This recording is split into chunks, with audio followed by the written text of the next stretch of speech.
saying it to every that I've spoken to in the media, right? In terms is underselling us. You know it as well as I do, right? I can't think of anything better. The fact that they aren't talking about our team with the depth that we have at every position, I've been saying it to every that I've spoken to in the media, right? In terms of our goalies, our back end close defensemen, our long stick middies, our short stick middies, our face-off guy, our midfields, and our attack. We got the best players at each respective spot.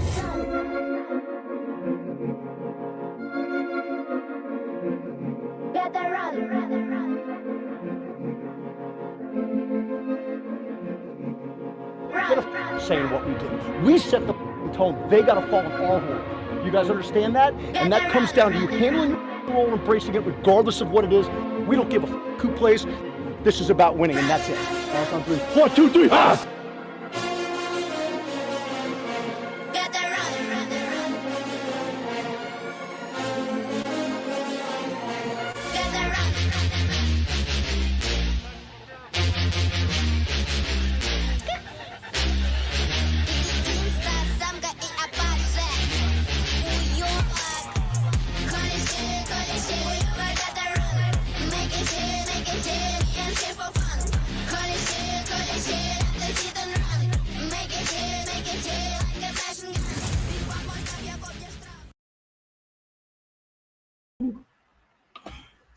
All right, and we're back for another fun stuff. For everybody that didn't see behind the scenes, Matt and I have kind of talked, and we've kind of, I think you would agree, Matt, we've kind of decided you're the default co-host. I don't want to say it that way, or I don't want to say it in a bad way towards you, but given how our schedules work out, I think that probably works the best. Yeah, that's cool. You're normally around when we're good to go, so that's just a little behind the stuff news, behind the scenes. So we're going to discuss Maryland, and then we're going to discuss Harvard. We're going to start with Maryland, obviously, because that's the one that everybody wanted to talk about. And then we're going to discuss Harvard, which nobody wanted to talk about, which is ironic, except for all the Syracuse posts that we saw. We can get into that towards the end.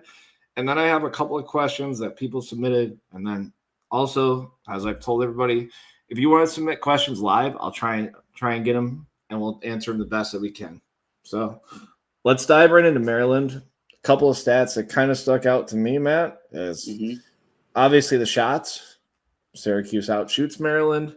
Yep. Not on goal, obviously, but, I mean, everything else is pretty much even. The one thing I noted from the two games is an average of 14 turnovers, which really isn't actually alarming to me because I thought the numbers would be a lot higher given for the past two games. Now, I haven't done the whole calculation. I haven't looked at that, but what's a couple of things that stood out from you from this game?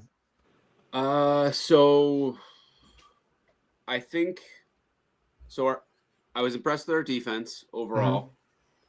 I thought Jimmy had a really good game.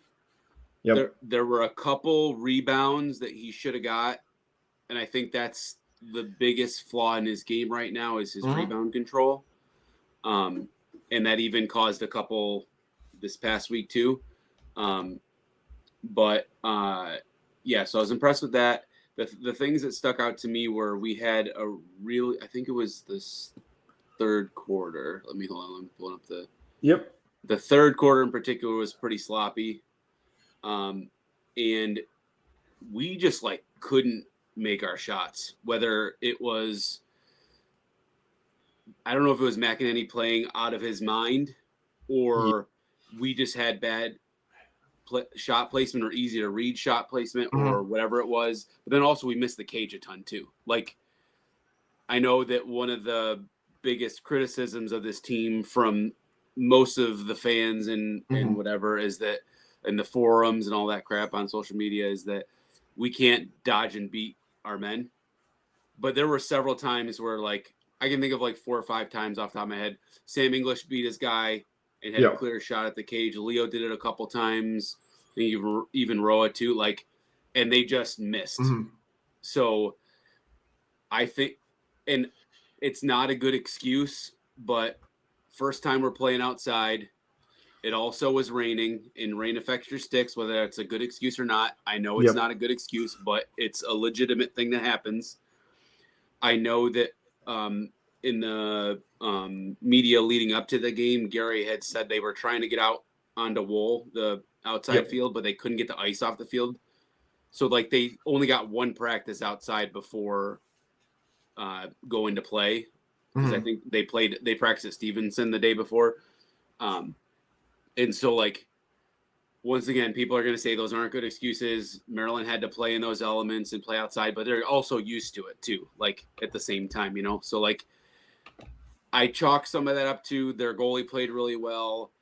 We had a couple rebounds that didn't go our way. We didn't shoot well. Like, what was it was like 7 for 32, 7 for 41. Like, yeah, it was just a really bad shooting day, like, so. There's a theme there, but we'll get into that as we go along with Harvard as well. But I was impressed with because one of the criticisms of Joey, we know that he's one of the best players in the country, but a lot of people will criticize and say he's not good at dodging one-on-one a long pole from top teams. Well, he had a great game. Yep. Like individually, like he did good. So that was something I was happy to see. But we played with them the first half. Maryland did their thing where they clamped down, played to slow it down, BS lacrosse that I can't freaking stand. I have flashbacks to the 2011 6-5 game.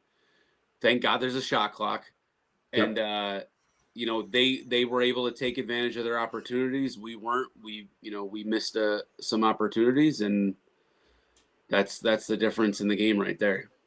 Yeah, I was going to say the major note that I had was timely turnovers, whether it's shots that go wide or whether they threw it right to McEnany's stick, which is what we can call some of that. Like I saw a bunch of that when I was rewatching it today. I thought specifically the second half for me, the defense struggled a little bit, and maybe that's a second half adjustment thing, whether that's obviously I'm not in the locker room, you're not in the locker room, so I don't know what was said on the Maryland side, but something was figured out at halftime, whether it was we can beat these guys, we're right in this game, we've played like crap, we've done this, we've done that, they're up by one. I think that's the mindset for me. The second half struggles, which we can get into about Harvard, because it's just a theme, unfortunately. And it's been a theme, whether it's offensively, defensively. Like, look at how much they got outscored. I mean, they got outscored 7-2 in the second half. Yep. Whether that's the weather, whether that's all that, like, it's just unfortunately the way it is, and it's unfortunately the way it works out. The Joey thing, I think the standing around is starting to show up again a little bit for me personally. When I was watching it, they're waiting for Joey. They're waiting for Joey to do something. Yeah, like there's a little bit of okay, Joey's going to get by his guy, and then that defender is going to slide, and then we're going to cut to the goal. It's not consistent, but it started to rear its head. Is all I saw. And the other thing that I had, at least for me, was that Maryland's better than we expected. Because we walked into there, I mean, we both thought Syracuse would win, right? It's not like I didn't think it would be that score. I'll be honest. Yeah, I thought 3-goal game. It's not too far off, obviously, but like, yeah. I mean, you said it. It's a stall game, and that's the easiest way to describe it for the people that don't know. Maryland likes to hold the ball a lot and runs the shot clock down, and this is their kind of style. And going into it, I think we would both agree if Syracuse played their style, the score would probably be 19-15, something like that. Maryland dictated the style of the game. Most of that was due to the second half, but that's the major stuff that I saw. A little bit on the defensive side, a little bit of lack of communication. There were some backdoor cutters that Maryland got through, but it's just going to happen. Like, you're not going to stop any of that, unfortunately. Yep. The other thing if you're a good attackman or a good offensive player, you pick the exact right time to make those cuts. Like, the defender turns his head and you go.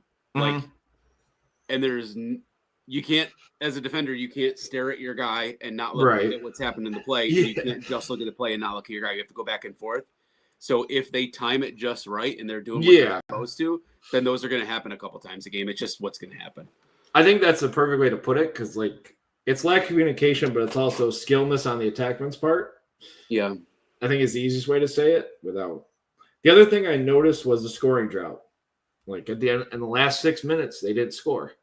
Right, Mhm. that's the difference in your game. Yep. And we'll get into that about Harvard because there's, just for a little tidbit, the last 9 minutes, the 9 minutes in between goals in the fourth quarter, Mhm. that's your game right there. Yep. But I mean, that's most of the stuff that I had from Maryland. Like I said, the stats were pretty even, so Yep. it's not too much of that. We don't really have to spend too much time. I think I want to talk about Harvard because I don't want to say excited to talk about Harvard, but I mean, Yeah.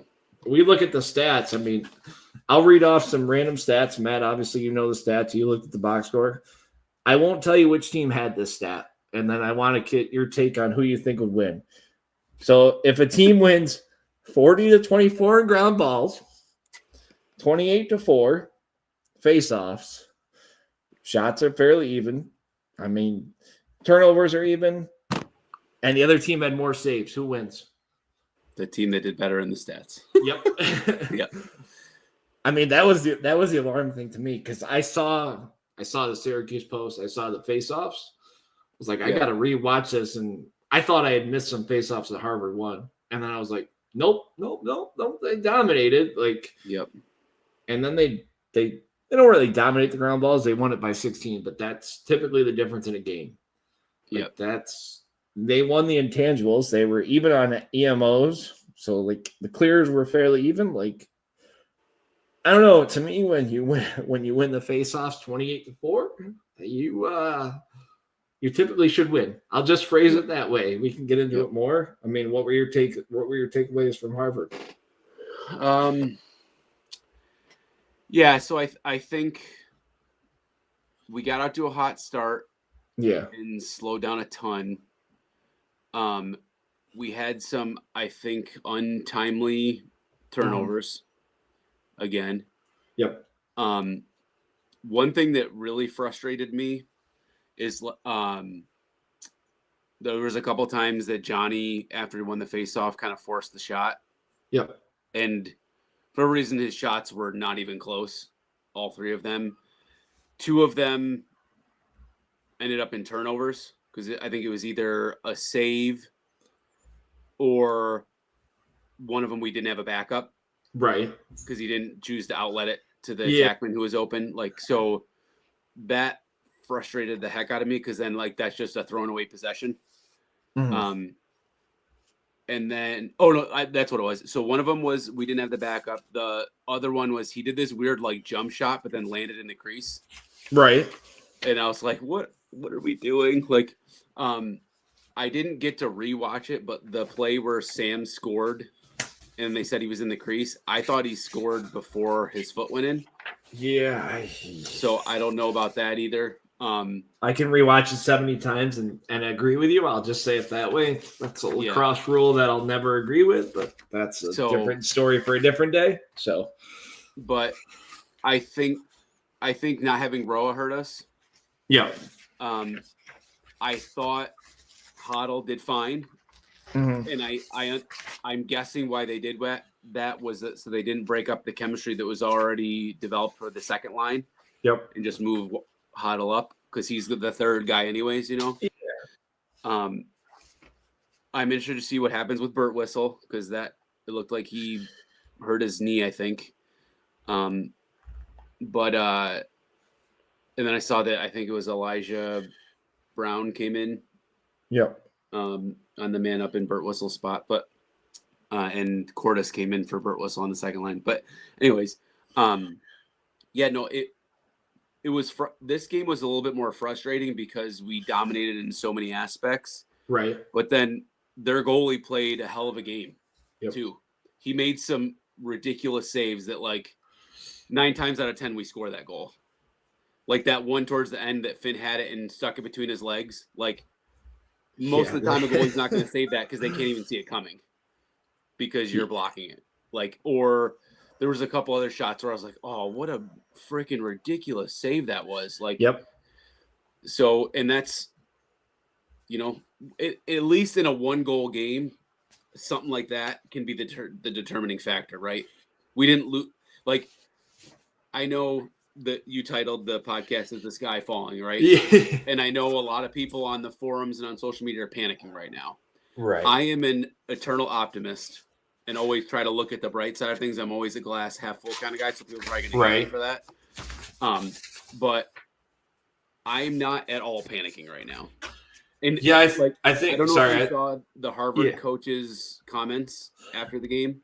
I saw it quickly. I watched part of it. I'll be honest. I want to rewatch it after this. Naturally, He even said he's like, "This is a Final Four team." yeah. Like, which I don't know if he's just saying that to be nice because they won or whatever, but we lost a close game.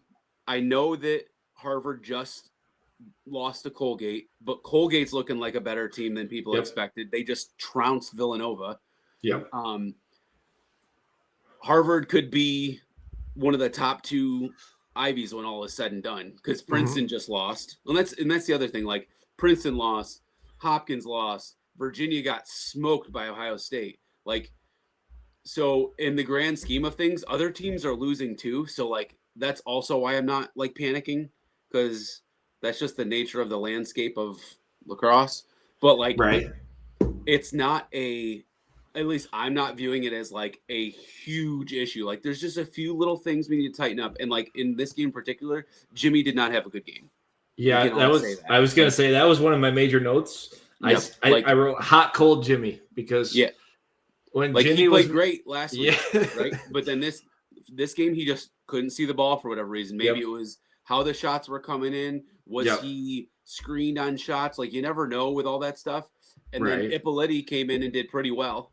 Like he had 4 saves and only let in 5 goals. So Yeah. he had a couple good saves. And then he had that nice pick off of the 10-man where he kind of was sneaking and grabbed it for us to get a chance to get the ball back. So it's just, like even that shot at the end, that Billy shot that the goalie saved, 9 times out of 10, that's probably going in.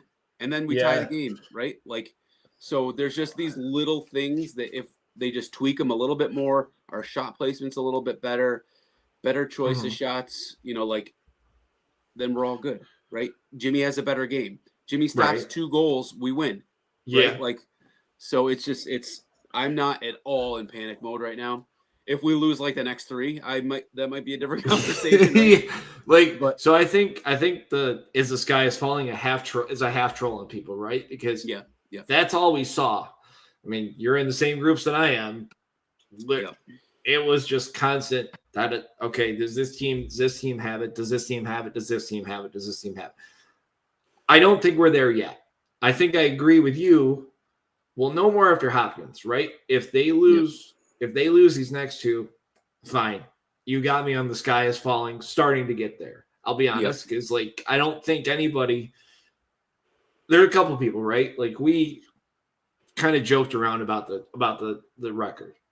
Mm-hmm. And it was kind of like, okay, 2 or 3 losses. Okay, you get that, right? And then you get there. I think if you get to that 4-loss range, that's when it starts to become a little hairier with the NCAAs. Just as a look forward. Yep. Because of all the hot teams that you have right now. Now, obviously, conference play could even 99% of these teams out. Yep. Right? Because and with the ACC, there's no guarantee, right? Yeah. So right. Which we can get into that for a little. Yeah. But I think there's some struggles, right? There's some struggles in every loss that you can see. Okay, I agree with you. If Jimmy stops 2, I think the bigger thing is on the offensive side. Look, it's the same theme it's been all year. It backfired on this time. The second line just isn't producing.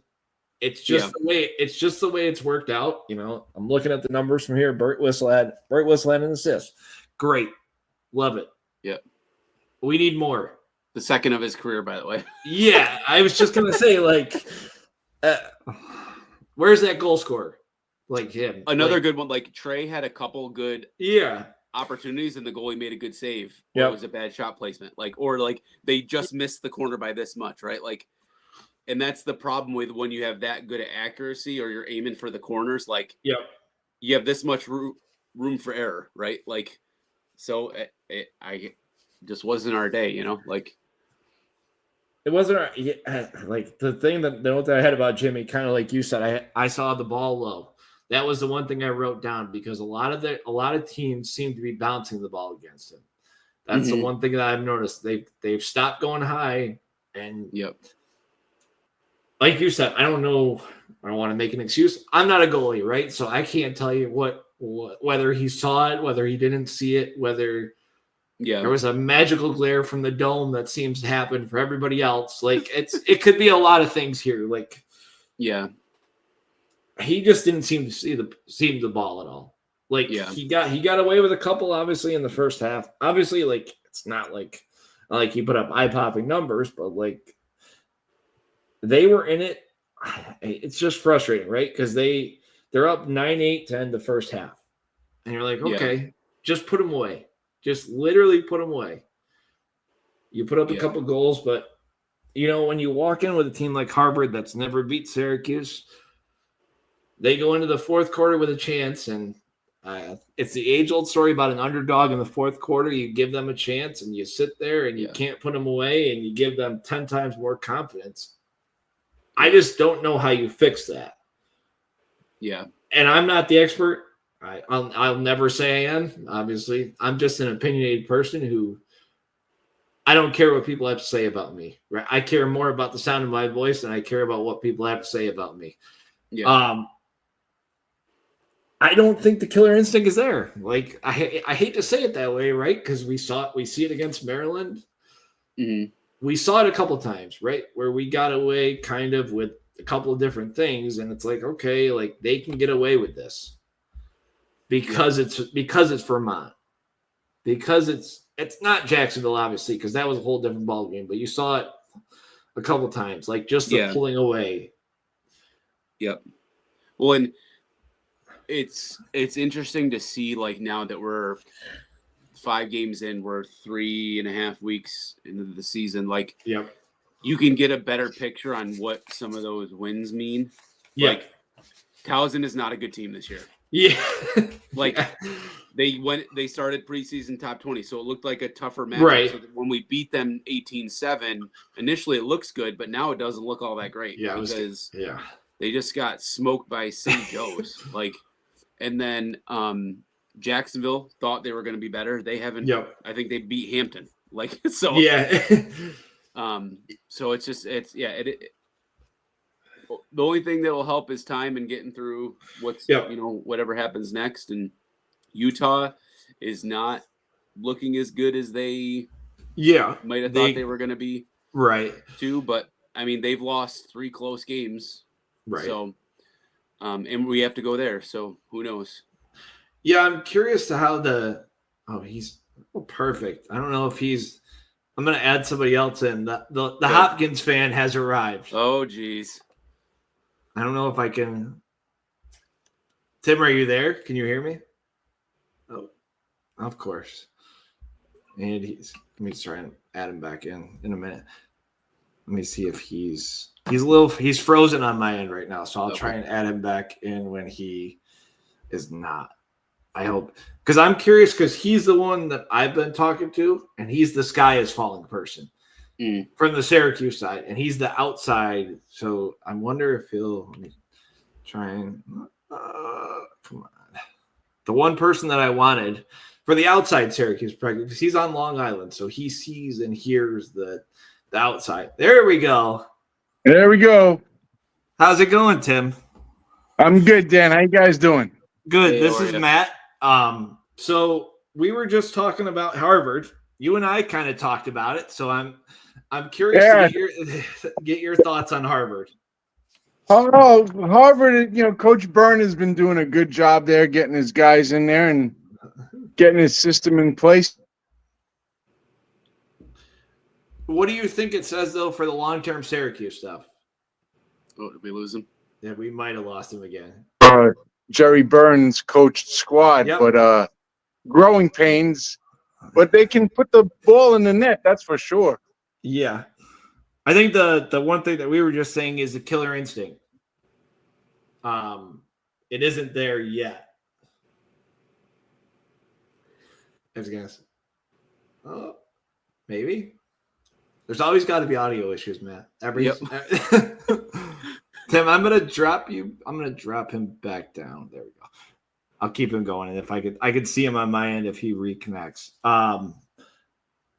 Yeah, I mean, and naturally he reconnects. I was gonna say, are you back now? Can you hear us? Oh, of course. The minute I bring him up now, it's Hello? Nothing. here. I'll drop him back down. I don't know if he can. Yep. Now we're good. Now I can. All right. All right. So, what I was saying when you cut out is, I think Matt and I were talking about the killer instinct is lacking for this team, and like the teams that they should put away, they have, right? You obviously know. We've talked about, you and I have talked about it a little bit. I think between Jacksonville and their first two games went well, and then all the Final Four talk started and undefeated talk started. I'm like, you guys are jumping the gun. Well, there's one guy above you who was one of those people. I'll just say it that way. I wasn't saying undefeated. But I think I was gonna say, Tim, I think you and I have obviously talked. Like, I think championship weekend is where I had it set, right? Because like you get back to championship weekend, I think that's where you're at. I think that's just a realistic expectation. Then it's all positive from there, right? Unfortunately, we're just kind of talking about it. You get these two losses, and then if something else happens, right, you lose. That's where it starts to get sketchy. Yeah, it's going to get tough, with the meat of their schedule coming up with, Hopkins is coming, Cornell is coming.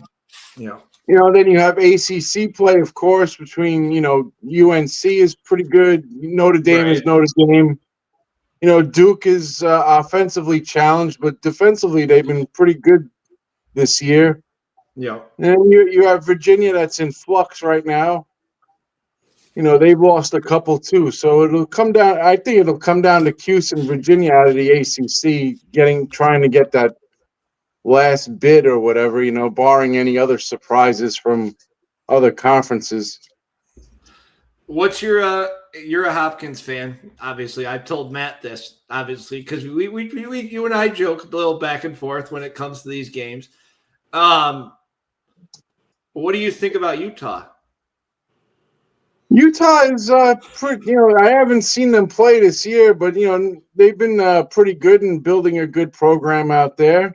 Right. They can certainly hang around if they're not. If Cuse isn't careful, they can definitely hang around with them for a bit. And plus, they're traveling out there. They're going to play in altitude, so who knows? I was going to say, I was looking at their schedule today. They beat Ohio State, which is the hottest team in lacrosse, it seems to be like right now. They look really good, but that's their one win. Yeah, Ohio State has looked good against Virginia, and, they bounced back a little bit. And like I said, Virginia's in flux. They're having issues at the face-off X, and they're having issues trying to replace, Schellenberger. Yeah. Millen is good. Millen is very good, but there's a big difference from drawing the second or third guy on the close defense and then drawing the guy. Yep. So now he's being asked to be the facilitator and create everything, but Calsey has been more of a facilitator than Millen has been this season for Virginia so far. Well, and Millen went out towards the end of the game too. I don't know what the injury is, but he had an injury at the end of their game too.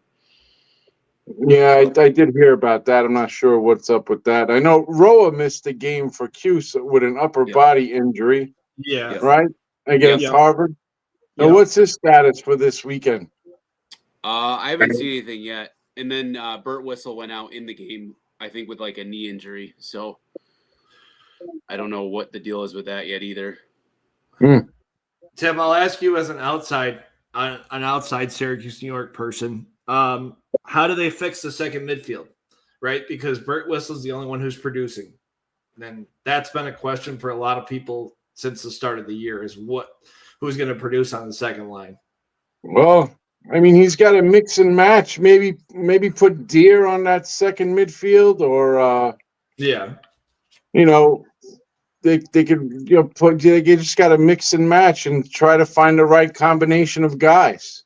Right. Yeah. But I think offensively, they've been a little stagnant. They just sit back, watch Spalina or Hiltz, and then they just all stand around for the most part. Yeah. Outside of Leo moves without the ball a lot, but everyone else has just been standing around waiting. That's what I noticed at the tail end of the game on Saturday. There was a lot of just standing and watching, which when you're the team that tries to move the ball quickly, you can't stand around. You got to keep moving, and that's why Finn did so well this week, and why he had 5 goals, because he was the guy that was making those cuts and they were finding him. Yeah, and every time he seemed to be the one. It was just him consistently. Yep. The podcast. What do you So we were talking about Jimmy. I'm curious. We'll kind of go back and Matt, and then we'll go forwards a little bit because I'm curious to get his take on Jimmy. You've seen Jimmy enough, obviously. You and I talked about Jimmy before the start of the year and what he would look like a little bit. I mean, is it just as simple as him not seeing the ball low? I don't know if it's that simple. I mean, they miss Mark a lot. Yeah. Now, the one thing I told you this a couple of times before, Will Mark, and I saw him at my alma mater of LIU prior to his transferring to Cuse, where I've seen that kid stand on his head and make like 25, 30 saves Right. in a game at LIU, and they beat Hobart, a team that they had no business beating that first year up in D1, Mm-hmm. And I think the past 2 years with them having Mark, he kept at least 3 or 4 goals off the board for opposing teams per game. Yep. And right now it's just they're just not getting that. Maybe against Harvard he would have had a couple of like holy crap saves where McCool just doesn't make. I mean, McCool is a solid goalie, but I don't think he's as athletic as Mark was. Right. And like I was gonna say, and like Matt said, the rebounds. He had a lot that and look, none of us are goalies, so I'm not gonna know what that feels like. I was a former goalie. Oh, you're okay, so there, Matt. We always talked about having a goalie and how you but I mean, like the rebound stuff, right? Like I don't want to say this the worst way. He has some issues controlling him, is how I'll phrase it. And Matt, we've already talked about it. It's just a couple, right? It's not every time. It's occasionally, like 1 or 2 a game. Yeah. And in a game against Harvard, that makes a difference, though. Yep.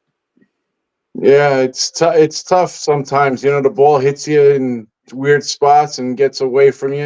It's not always going to hit your stick. Right. Yeah. So you take one off the shin, off the knee, and it bounces, and that's where clearing the crease and having good guys who are off the guys who are good off the ground to scoop up those balls up. Right. Dwan usually does a good job with that. Yeah. What do you Matt, we talked about this, but I'm curious to get his take. The long stick midi situation. Who's gonna be the first string long stick midi? Because they've kind of shuffled it around a little bit. Like they've kind of tried to play their little game of figuring it out, right? Because you need somebody like Dwan down low. You can't really, you know what I mean? Like you can't really have somebody like that up there this year, in my opinion. I think that, and not to interject my opinion, but I think the combination of Kakebo and Kaczynski are like, I like Kaczynski a lot. He's aggressive with the stick checks, but like not in a way so much that it's causing him to overplay and get burned, which I like because as an offensive player, when a player is being too aggressive on your hands and stuff, you're like, oh, come on, like I just don't want to deal with this. Like, Yeah. So it just kind of throws off the whole vibe of the offense when you got a guy like that out there playing defense on you. So, yeah. So I don't know. I like the combination. And then what's his name? I thought played really well. I don't know how to say his last name. Segater, the junior. Dylan Sageter, I think is how you say his last name. He had a couple nice defensive stops too. He's like their third LSM. So I was gonna say, when everybody comes at the mispronunciation, Matt said that. I didn't even try and pronounce his last name. Matt said that, not me. Yeah, I mean I think that's the perfect. Like, I think last year was the perfect fit with Dwan. I think that's the thing, right? Because he was perfect. You could kind of sub it in a little bit, and now you're running into the issue of needing him in that position on the defensive side. Yep. Right? Because you don't want to get caught, unfortunately. Obviously, this is a deeper topic, but the way they're lined up right now, you don't want to get caught with Dwan up top if they lose the face-off. You'd rather have him down low. And that's not to say, like, he's not good up there. Yeah, I don't mind that move they're making too, where Dwan or Grace plays on the wings for the faceoffs. Yeah, because they're both tall and lanky and have reach, but then they're also really good between the boxes. Like, right. So if you have Kakemo or Kaczynski down low, you still got all your guys where you need them to be. Right. And they can just switch before because if Johnny's doing well enough, then in theory, he's at least tying it up so they're not getting a fast break, right? So, like, as long as that's not happening, then it's not an issue. But if I bet you if that were to start happening, then Moderna would switch and say, nope, Kakemo, you get on the wings because we need Dwan down low to handle the fast breaks, right? So, I mean, I think the other thing, and Matt, you just kind of talked about it, is Johnny. We talked about it a little bit, Matt. Johnny wins the face-off and goes down and shoots right away. He's just developed that. I don't want to say mentality. I don't know how to say it the right way, but that's what he seems to look for, and it's great. Obviously, like, it lights a team up right when it happens. But you just got to hit those shots. Yeah, and when you don't have a guy behind, it's kind of it defeats the purpose of him doing that. Well, that falls on the attack guys, because if you see that they're locking off on the attack and they're not sliding, they're allowing the face-off guy to take that shot, or then it's up to whoever is on those near pipes to go back there and back up the shot. Yep. Right. I agree with that. I mean, that's a simple coaching thing, really. I mean, okay, so I'll ask you, because you're the Gary Gate guy. We'll just say it that way. Coach Pockets. I was just gonna say that's Tim's nickname for him. Matt is Coach Pockets. I'll just say. Hey, those are some Syracuse alums who I used to coach. Their nickname for him, because he just stands there with his hands in his pockets. It's great. It's funny though. He does. So I'm gonna ask you both something that somebody asked me, and Matt, we kind of talked about it before we went live. Tim, I'm curious to get your take, because I didn't see this one until after I messaged you last night. Somebody sent me a message, and the question I got was, there's a lot of questions here, so we'll start with the first one, then we'll dive into them. The first question is, what's wrong with the offense? The answer is, I don't think there's anything wrong. Unfortunately, like, I hate to say that to people. Like, are they stagnant? Yes. I don't think the offense is the issue, though, in these two losses. Well, the offense disappeared a little bit in the second half of Maryland, and that's credit to Maryland. Maryland made adjustments, and Cuse didn't readjust their game plan. So you were held to 2 goals in the second half against Maryland, correct? Yeah. Was that 11? It was it 2? I know the Cuse was up at half, but like 5-4, I think, right? Yeah, it was 7-2, Tim. They were outscored in the second half.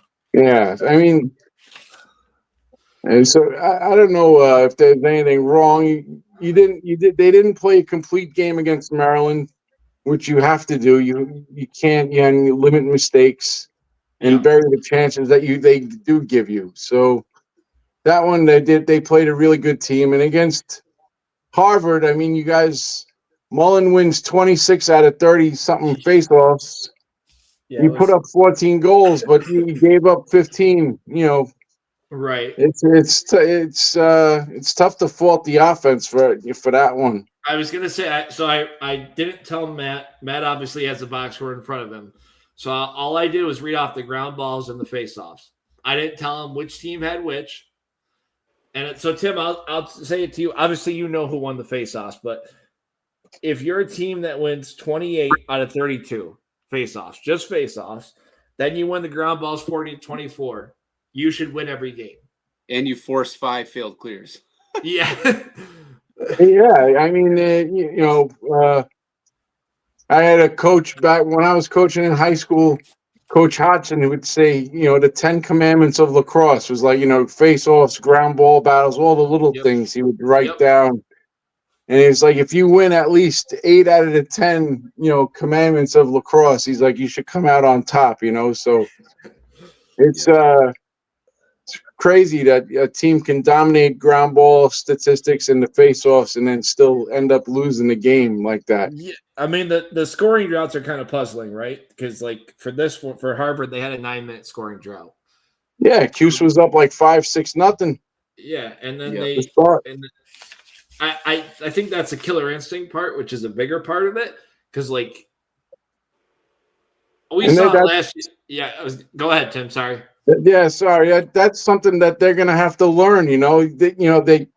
They've had 2 years now together. They've had this recruiting classes have been hyped up. Ranked in the top 3 inside lacrosse and all the other wires out there in magazines. Now they just have to develop that killer instinct. Notre Dame did with their big recruiting classes with the Kavanaughs and the Faisons and all that, Lynch and everything. So, it's something that they're just going to have to fight through and learn and get it. And, unfortunately, you only have 4 years to do it. And so time is running out. And I know the fan base is getting very impatient because it's been a long time. So yeah, I think that goes to a bigger thing, because the next statement from this person, and Matt, I already let you know where this was going, so you kind of have an idea. But the statement was made to me on that the program hasn't been this low since Chase Scanlon puked on it, is how it was phrased to me. Now, Tim, you and I have talked for the past few years, right? I don't think it's low. I think the problem, and it's not even a problem, right? They built so much of an expectation with the Final Four run that there's no way that they can live up to that. Like it's just not going to happen in modern lacrosse. It's just not. No. Yeah, go ahead, Tim. Sorry. Oh God. I mean, I back in 1992 when I was a freshman at LIU, we played at the Dome, so I got to see that whole Cuse, run up close and personal. So I mean, it was an impressive run, 20 something Final Fours in a row and all those titles, but in today's day and age of lacrosse, it's just not going to happen. I mean, what Notre Dame did is kind of rare now too, winning back-to-back titles. Yeah. It's tough. It's tough to repeat. It's tough to get there. It reminds me of. Go ahead, Matt. Sorry. It reminds me of Alabama football fans, where they were so good for so long, and now that they're losing, their fans are like losing their mind because they don't know how to deal with it, because it's just been so long. And it's like lacrosse isn't what it was in the 80s, 90s, and early 2000s. Like, it's just kids are going elsewhere. All the talent is going everywhere now. It's not just at 4 programs. Like, so it's much harder to win nowadays. I think the other thing too is I don't even think it's the Final Four streak, right? Because like last year, Matt, we talked about it on the first episode, but right, like I think it's The first step was making it to the playoffs last year. I think that was just the first step, right? Because you gotta build somewhere. Yep. I think, Tim, we've kind of talked about it, Matt. Obviously, we kind of talked about it. I think the Final Four championship weekend, whatever you want to call it, is the next step. Because if they don't get there, Matt, you said this year, right? That was how you phrased it, I think. That. I think that's a failure, but I don't think it's necessarily a program being so low.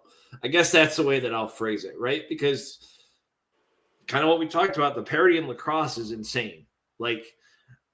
If you told me Ohio State would be the hottest team in lacrosse, I'd laugh at you because you never heard of them having a good program, right? Like you did a couple of years ago, but besides that, they're nowhere to be found. Yeah. Yeah, they knocked off Duke a few years ago in the NCAA tournament. I mean, they've been doing a good job. You have a lot of options now, and now with streaming and everything like that, everyone gets to play on TV. It wasn't just like the Hopkins network or whatever it was back in the day, right? And plus now you got to throw in the nil factor into it.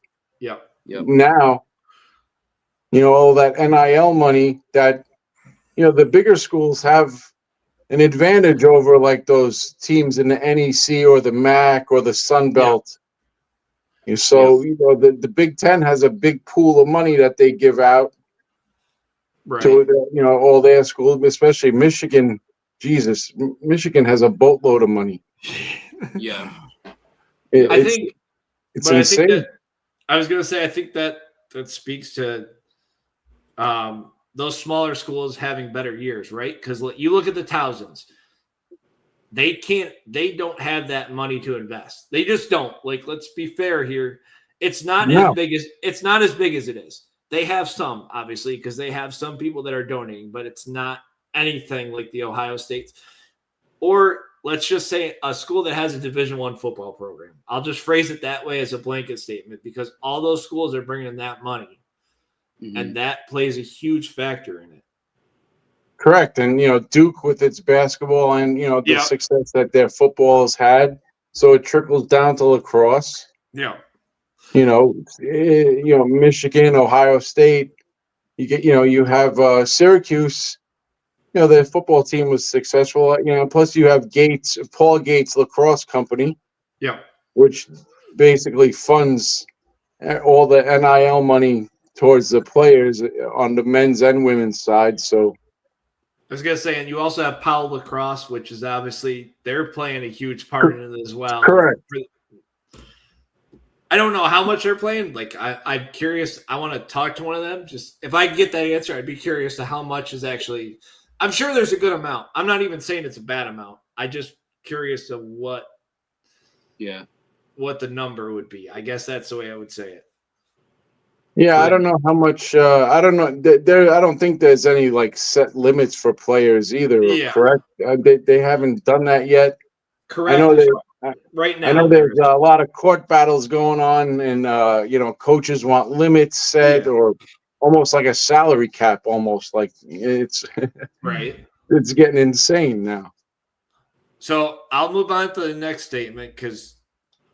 Tim, you're a bigger box guy than I am, so I'm curious to get your take on this one. Is the Canadian model offense bad for Syracuse to run? I wouldn't say it's bad. I mean, you can certainly take elements of it and incorporate it into your offense. Having a couple of good inside Canadian finishers wouldn't hurt either, but. Those guys play in tight spaces and they can catch just about anything. Right. It's a different style of offense, a lot of picking, but you can't sit still. That's a lot of two-man game, and the point that Matt made is you can't be stagnant. You got to be. Everyone has to be constantly moving around. Yep. I was gonna say, Matt, I don't know if you want to expand on the Canadian offense part at all, or. I mean, it's worked for other teams. Like Denver had a bunch of Canadian guys for a little while there, and were relatively successful too. Like, so you just have to, whatever offense you're running, you have to run it right. But then you also can't be a one-trick pony too. You got to be able to adjust and play how the defense is presenting to you. Like, if they know, okay, this will be successful against this style of offense, well, you need to throw in some wrinkles so that it's not just, okay, we're doing this one thing and they can figure out how to respond to it. Right. Like, that's, as an offensive player, one of the most important things is to be unpredictable, right? You can't do the same thing every time. You gotta keep your defender on their toes. So. Denver still runs that Canadian, offense, box offense. Really, that's Matt Brown's staple. But they run a little bit more now that Tierney is gone. So, I know it gives them it gives up a couple of fast breaks going the other way. So a little uncharacteristic. But I'm just gonna share this comment up here, Matt. I don't know if you can see this, so. I just want you to know that the Ohio State fans are lurking and watching. Of course, it's two-hand scoop. Yeah. He's such a hater. He's a Maryland guy. He would. I expect it though, right? Because it's not a straight Ohio. It's not even a straight Ohio State. What I was saying. Yeah. It's actually a credit to them because what they built, nobody saw coming. I guess that's the way that I would say it. Like before the NIL, they're a football school. Yeah, and that's. And the last question that person asked me was, do they need to run set plays? I have an answer for him. They do run set plays. You just don't see it. I think that's the one biggest misconception for a lot of people. There is set plays being run. Whether they're being run correctly, whether they're... And it might be, hey, this is the way we're, like, it's going to be... pick and slip or pick and like they have set things they're gonna do, and then there's like 6 different ways to go off of it, right? Like, so it's not just you're here, and then you rotate. Like, it's not rigid, right? Like, it's because that's, once again, you got to be unpredictable, right? You can't just do, okay, this is our set play, this is exactly what we're doing. Like, they might offer like a timeout coming from behind, like they might have a couple here and there, or like a specific set for man up in particular, because you have that extra advantage. But like a lot of it's going to be, okay, here's how we're going to start, and then here's 5 different options out of it, right? And just give what the situation presents us. Because these guys are playing at the highest level, have some of the highest IQ, so they can handle 4 different choice. Like, I don't know if that makes sense, but I was going to say, Tim, you could speak to it from the coaching side, right? Because like, I think they are running plays. I just do, because I saw it when I played. Matt, obviously you've seen it enough too. I think they are running plays. Are they working out? Not necessarily. But they are being called, and they are March is trying to execute them, is how I'll phrase it. Like there was a play that they ran on the man up.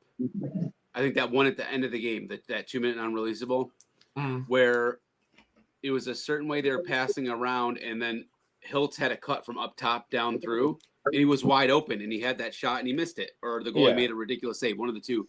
But like, that's another example where like the ball is this much off a different direction, and we scored, right? Like, so it's just, the ball didn't bounce our way. Yeah, it all comes down to whoever has the ball has to make the correct decision with it. Right. Where to go with it. Yep. So.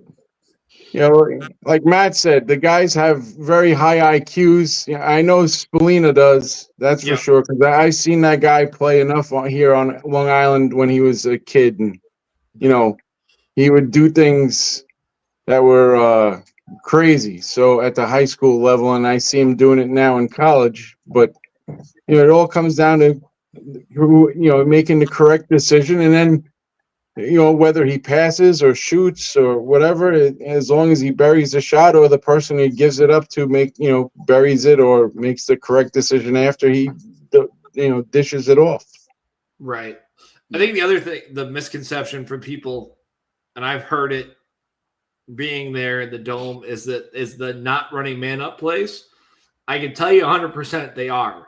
Yeah. Because I can remember in high school, we would have to pass the ball around, and then you'd have a certain guy cut, and you'd have a certain guy move, and then you start your play. Like, just because they aren't seeing it doesn't mean there isn't a play being run, is how I'd phrase it. Yeah. Yeah, like you pass around, and once it gets to a certain guy, that's how it initiates. Yeah. And then you go from there. Yep. And I'm not attacking the person that asked that question, because there are a lot of people who legit don't know that there are plays being run. Like, if you ask my wife, she couldn't tell you what play they were running. That we've kind of talked about it. Like, she would look at it and go, okay, they're passing the ball around. That's it. Yeah. And like I said, it's not even a discredit to her. It's not a discredit to half the people that go to the games. There's inner workings that don't get seen from people. I'll just say it that haven't played. That's the easiest way I can say it without being too hypercritical of people. I think, Tim, you would agree with that from even the coaching side, right? Because like Matt and I have talked about it before, coaching adjustments. I don't know what gets said.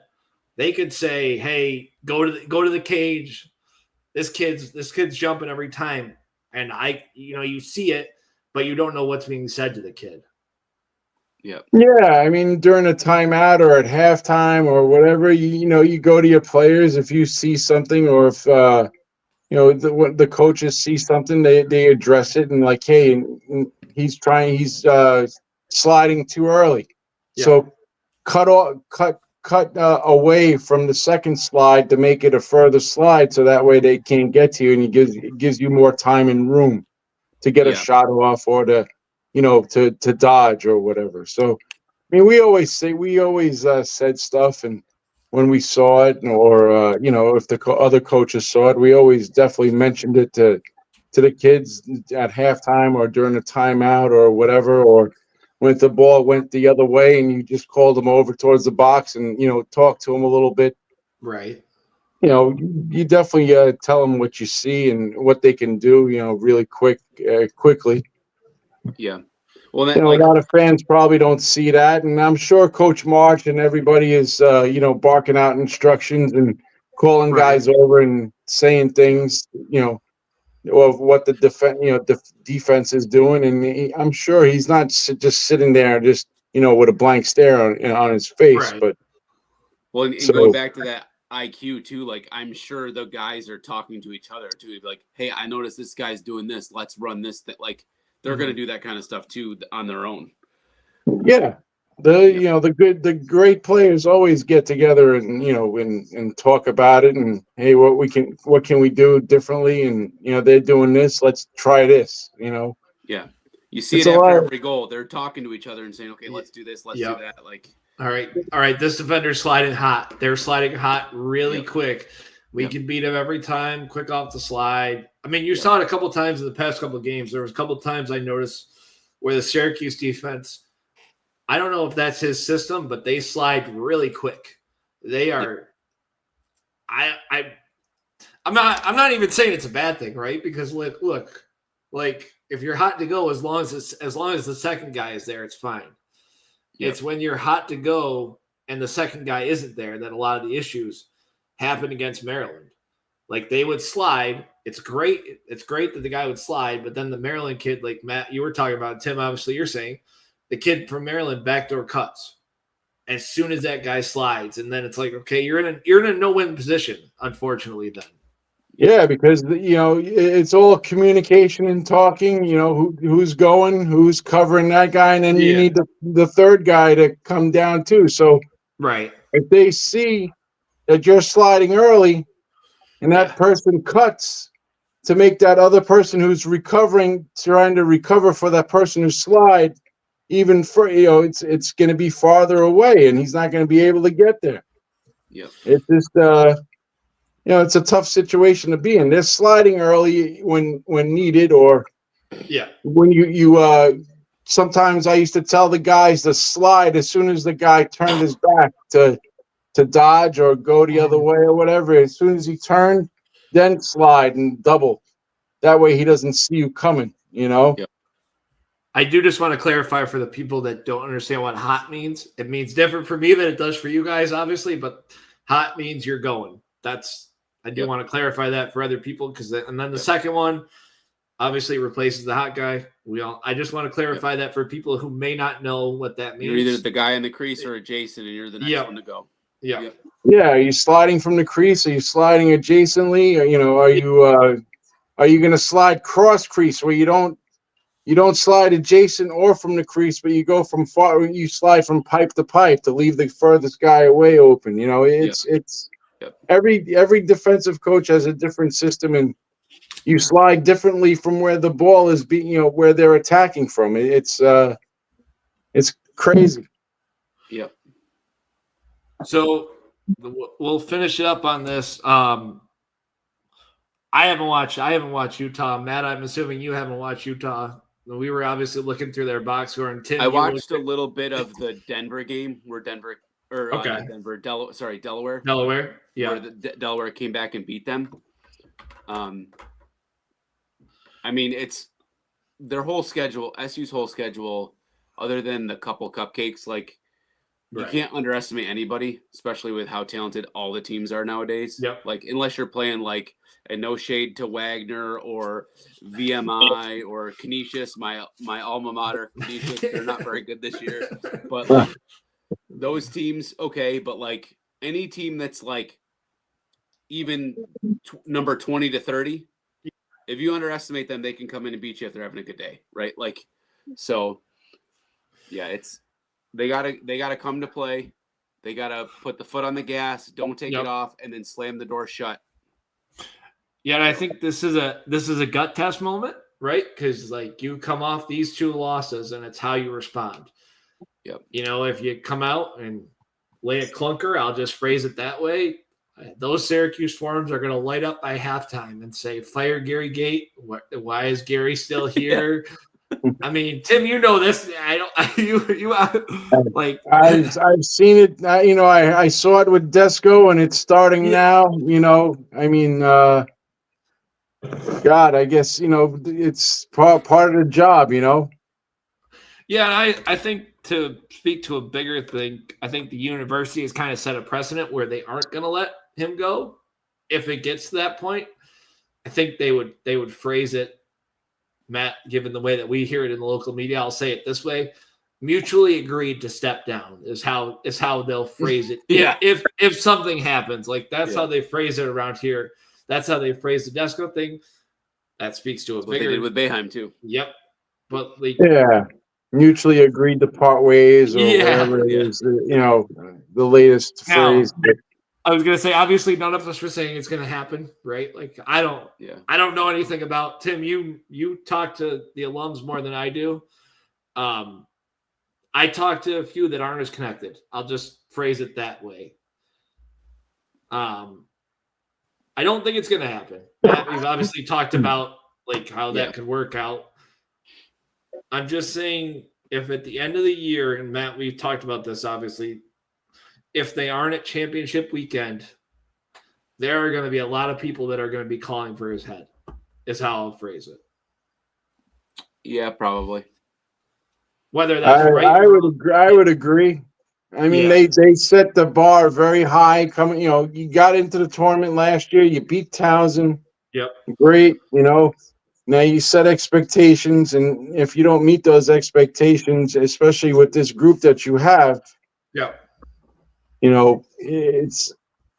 I can see all the alums and the fan base starting to get antsy. I mean, they're getting antsy now, and you lost to Harvard and a very good Maryland team. It's underrated in my opinion, but I mean, they were. I'll just say it this way: they were getting antsy after Jacksonville. And Matt, you obviously know that, and I saw it too. Like it was, they should put up more. That's what I kept hearing. I wish I was joking, but they put up more. You put up 20-something goals. I know, they were being nice. The problem is, and obviously we all have gut reactions, right? They hear kind of what you're talking about, Tim and Matt. You obviously spoke about it before. They hear about the recruiting class, and they hear how good everybody is, and whether people like it or not, they get that idea that they could score 30 goals a game.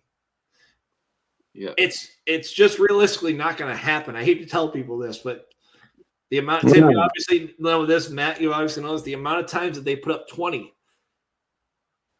isn't a lot. Like, I hate to tell people this, but it's not going to Like if they think they're going to put up 25, they might, but it's not going to be. It would have been against the first 3 games. I don't think it's going to happen against any of these other teams that they play. Like Manhattan, they could. No, yeah, Manhattan. yeah, Yeah, Manhattan. Yeah, you know Utah, Manhattan, and then you got the meat of your schedule coming. You know. right. Like, And I watched Cornell this past weekend. You know, and that offense is Jesus. Yeah. Have you guys watched them yet? I have a little bit. So So I saw the one play from Curse where he yeah, torched the guy and then did the where you kind of put your head down and shoot high and just Yeah. torch their goalie. I was like, oh boy. yeah, he's going to be a matchup nightmare for anybody though. Like, But that other kid Goldstein is just as good as Kirst is, and he that's runs. scary. He's got the ball on his stick just as much as Kirst does. It's crazy. Yep. And they Yeah, they got horses on that midfield, man. Jeez. I think that's the biggest question. Like we were all talking about it. Like, Matt, we obviously talked about it at the beginning of the year, but you get your lumps out in the first 3 games. Hopefully, that was the ideal thought for everybody, right? Because you hopefully have something that happens. Yeah. Now it's, for me at least, it's kind of flip-flop to the Maryland and Harvard. You get your lumps out against Maryland and Harvard before you get to the meat of your schedule. And now you hopefully rebound, hopefully, because I know somebody's going to come at me on that. So I said hopefully. I didn't say do or do not, but hopefully rebound against Utah and Manhattan and then just reload for the rest of the year. Because Hopkins isn't going to be easy. Everybody knows that. Hopkins is going to come into the dome fired up like they always do. And then Colgate's playing lights out too. Yeah. And then Colgate's pretty good, and Hopkins is doing better than I thought they would be right now. Yeah. So, I there's not really an easy game. That's the easiest way I can say it, right? Because we say Manhattan, and Matt, you said putting up 25. I know you're half joking about the 25 number. Yeah. But if Manhattan comes in again and does a Harvard, right? And they get that's a bigger issue. Yeah, but I guess I'm just saying if they hang around, that's the way that I'm phrasing. Then it speaks to something bigger. Yeah. Because Tim, we talked about it, but you should put away those teams big. The Manhattans. Yes, you're supposed beat the teams you're supposed to beat, and then when you have your big games within conference and your out of conference games like in Maryland and Hopkins, etc., or in Cornell, you gotta try to win 2 out of those 3. Because it's tough to get into the tournament. There's limited spots in the in lacrosse tournament, right? So you got all those automatic qualifiers eat up 8 or 9 spots. Yep. And then there's only I think, what is it, 17 teams get in this year, or is it still 16, or is it's 17, right? I believe it's 17. Yeah, so you only have 9 at or 8 at-large berths. Right. Yeah. And the ACC doesn't have an automatic qualifier because they can't get another team to get lacrosse for I have no idea why another ACC team doesn't have men's lacrosse. It's beyond me. I'm glad you brought that up because Matt and I were going to get that to in a different episode. We might as well touch on it while we got it right here while we're thinking about it, Matt. Obviously, it's all Title IX. I know it is, but okay, so they have to get somebody else. They just have to. What's that, Matt? It's weird because Virginia Tech has a pretty good women's team. Yep. And their men's team plays in the MCLA. They could just jump right up if they wanted to, because it's not really a Title IX issue. I think it's just they don't want to spend the money issue. Or NC State could bring back men's lacrosse. They had a hell of a team back in the 70s and 80s before they stopped the program. I was going to say, Matt, you might be muted. I know you were starting to say something. I saw your mouth moving. Nope. Let me Let me try this, Matt. Let me do this. Nope. It always ends up being audio issues, Tim. That's what Matt and I have learned. Whether Technical difficulties. Technical difficulties, yeah. And let me try and Matt, why don't you try and I'm gonna remove you from the screen for right now and then see if you can reconnect. Because I know we've done it. There we go. Yeah. So Tim, we can touch on lacrosse, obviously the general landscape, because you obviously follow it more than I do. We kind of touched on it, like if it isn't somebody in the ACC, right, for the AC, the automatic qualifier. Do you see some like independent school that they jump onto to? I don't even think there's any independents There we go. left. I think they're all in conferences now, right? I think so. Matt, what I was asking him was, we see the independents for football and everything, and if there's some school that they can get outside of the ACC to just commit for lacrosse. I know it's out of the realm of possibility, realistically. Like it's just not there's work. no more independence anymore because now the NEC's a conference too. That's got like I got it up on Inside Lacrosse. That's got like Lemoyne and Cleveland State, Mercyhurst, like all these random ones. Just add Lemoyne. I just want Lemoyne in there just for the ACC. No, even like the MAC. The MAC is so much bigger now. They added Merrimack and Iona, and it's. I just don't see how they get there because, like, if they're for a conference that's been ahead of the times for a lot of stuff, they seem to be behind the times with that. Is how I'll say it. Now, obviously, like Tim, you talked about the funding, Matt. Obviously, Title IX does play an impact. Well, yeah, and it's not a revenue generating sport too. Like so it's not going to be a priority. I mean, like we've seen schools cut it. Obviously, NC State did away with theirs. Obviously, that speaks to a bigger issue. We can that's a whole. I'm not an NC State person. I don't want to talk. Even a few years ago, Butler stopped their program. Yeah. And, who just? I know a couple of D3 schools are, canceling out their programs now. Right. So it's tough. BC had a program back a while back too. Oh, that's true. Yeah, BC still has I think they're an MCLA D2, I believe, right? Yeah. So I mean, they can if they get the funding with it. I mean, they can take a few bucks away from football and fund lacrosse and stuff. They have a good women's team, that's for sure. Yeah. I was gonna say Matt's had researcher, so I'm assuming Matt's looking it up right now to try and. Well, like that's how most of the schools that have like made the transition up to D1. That's where they started was MCLA, like Michigan, Marquette.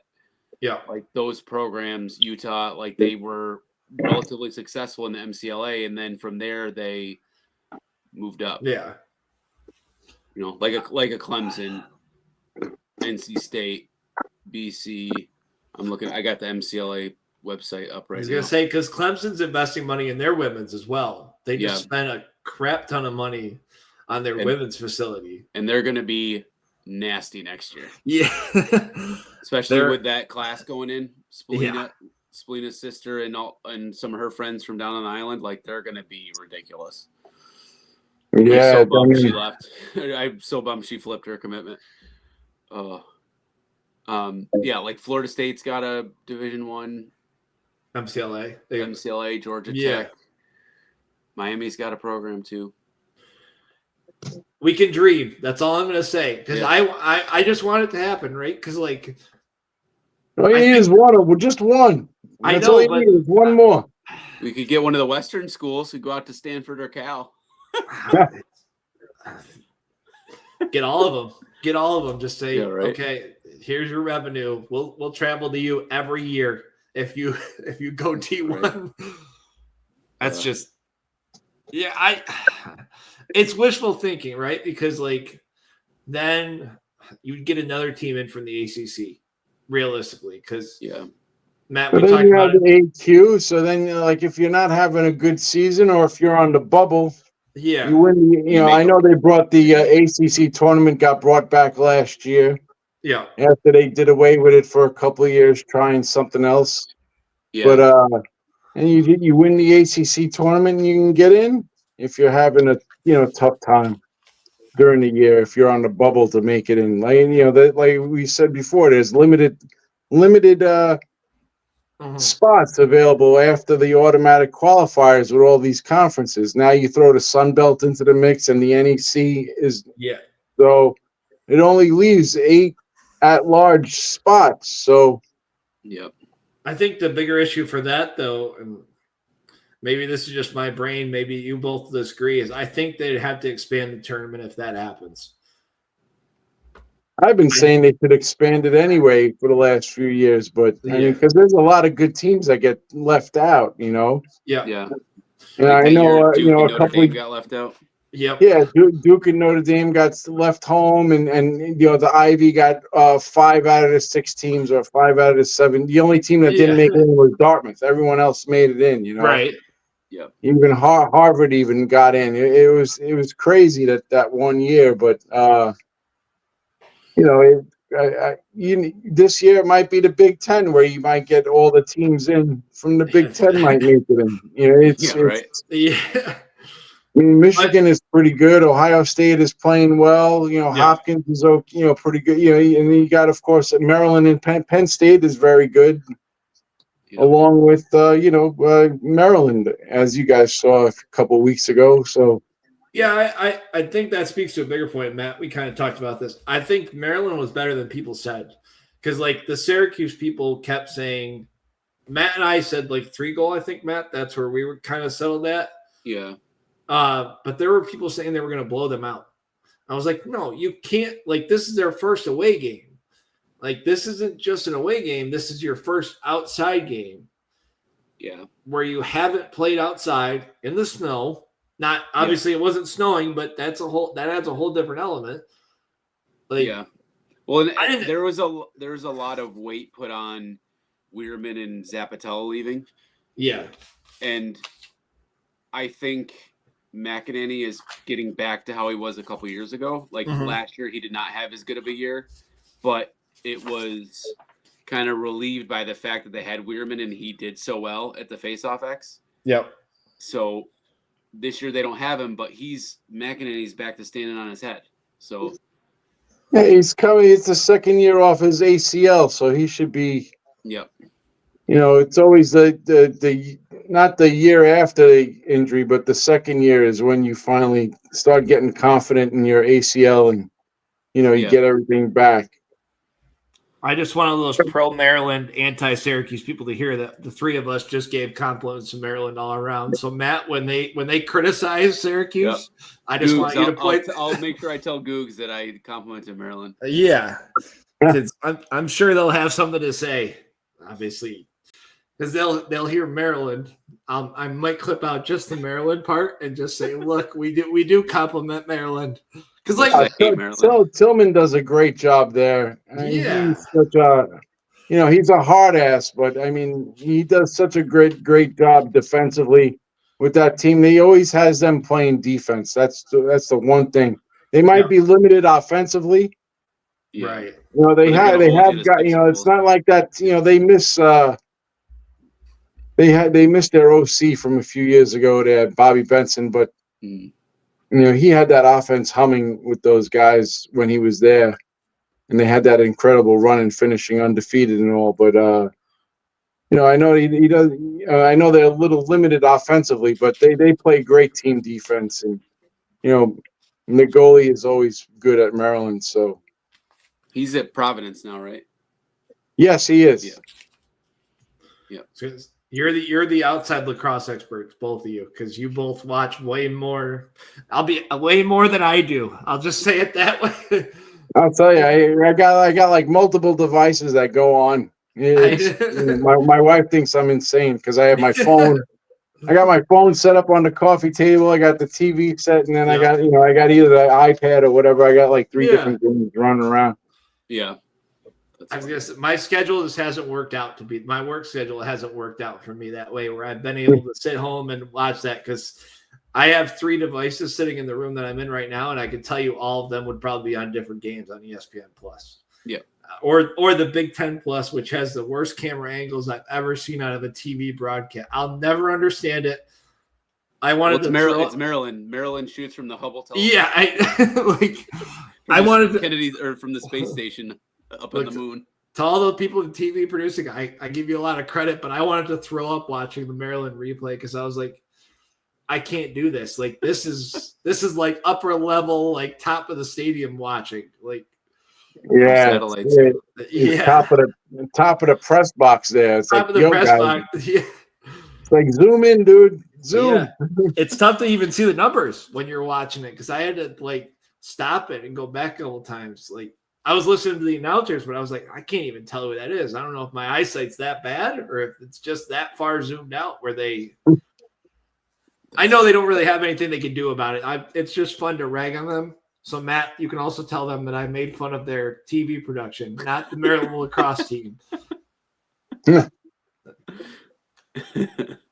Because I know, like I said, they'll have something to say. Somehow Brian will hear about this, and they'll have something Brian to will say get blamed for it. Yeah, yeah. So, we'll get back to this, and we'll wrap it up on this. What do you guys think the final score prediction for Utah is? Both of you. What do I think it is, or what? Okay, realistically, Matt, I'll say that. The recorded version. That's how I'll phrase that, Matt. Is McCool going to play in goal? Is he going to get the start this week, or are they going to go with Ippoliti? Yeah, I think they're gonna. I think they might go with McCool to start, and just hope that he. I could see it being like an 18-13 kind of game, or like 18-12. Like I don't.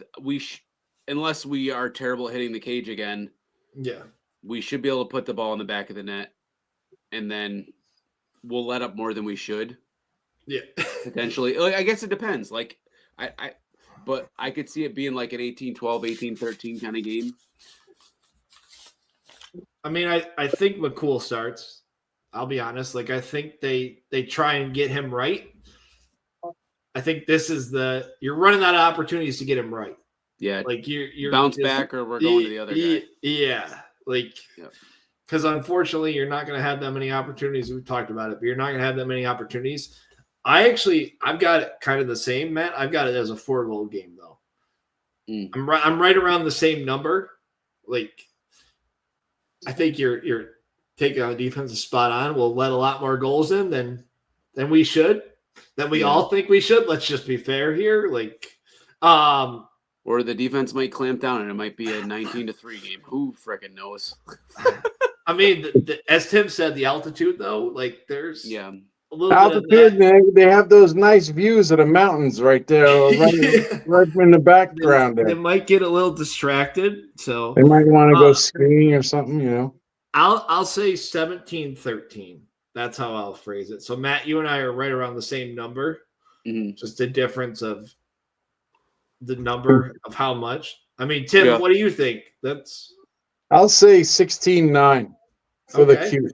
I thought you were going to say Utah for a second when you paused there. I thought that was going to come. No. I know you like to rag on him, and I'm sure you'll be sending me a message the minute the game is over. The only people I rag on is all the Final Four talkers. I'm like, guys, I said, how about you win a tournament game?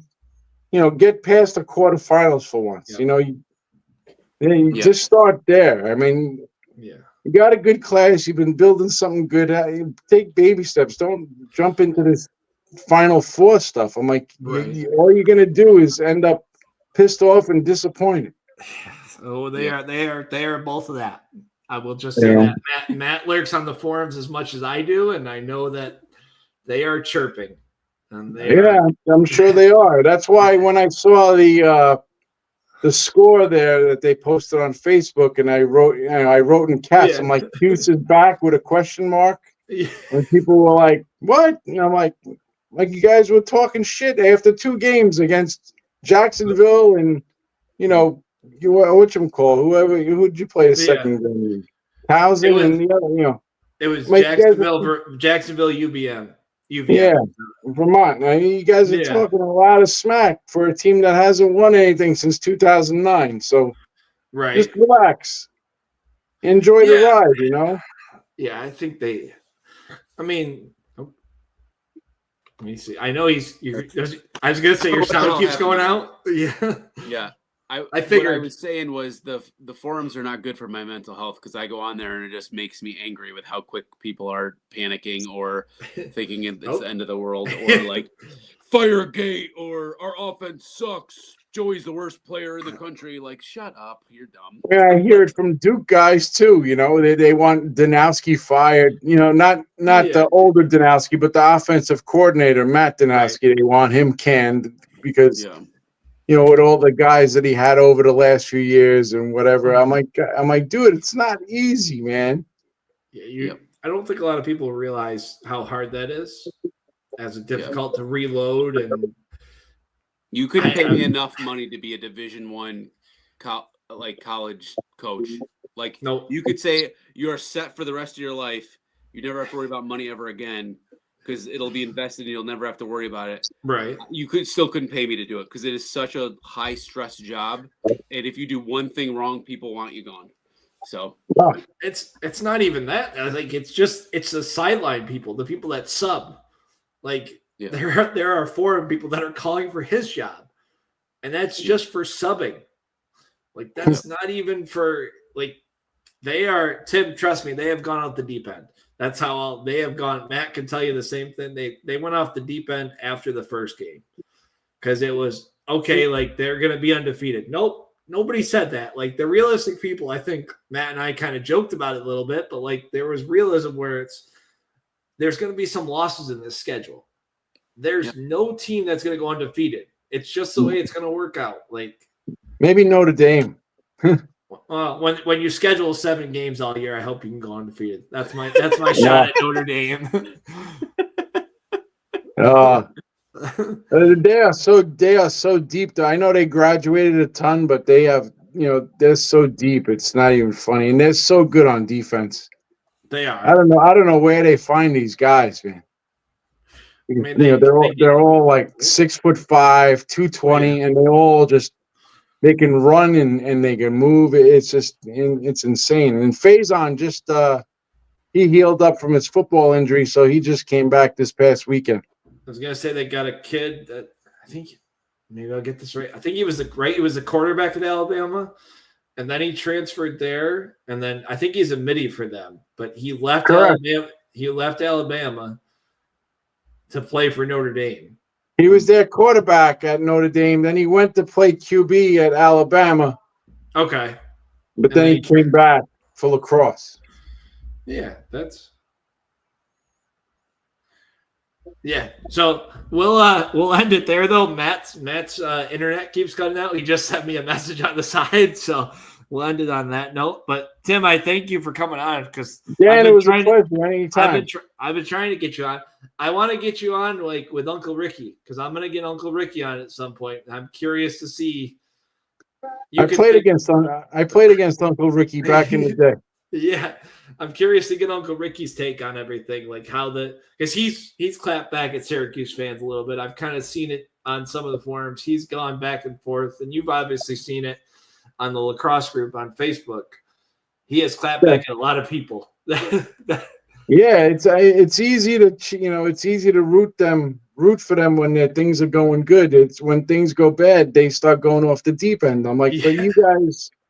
But you just 2 weeks ago you said you're going undefeated. I said it's not, When I looked at their schedule to start the season, I thought maybe 10-4 would be a good season for them. That's fair. I had it at 3 losses, but you could push me either way, right? Because you could push me one way, and you could say, okay, they lose to Maryland, but they beat a Duke or somebody like that in the ACC slate that they're gonna probably catch that may get there. They could certainly beat Virginia because Virginia is having issues. And, Duke is offensively challenged, but defensively they're pretty good. They got a good defense and their goalie is good. So, Notre Dame is loaded. Yeah.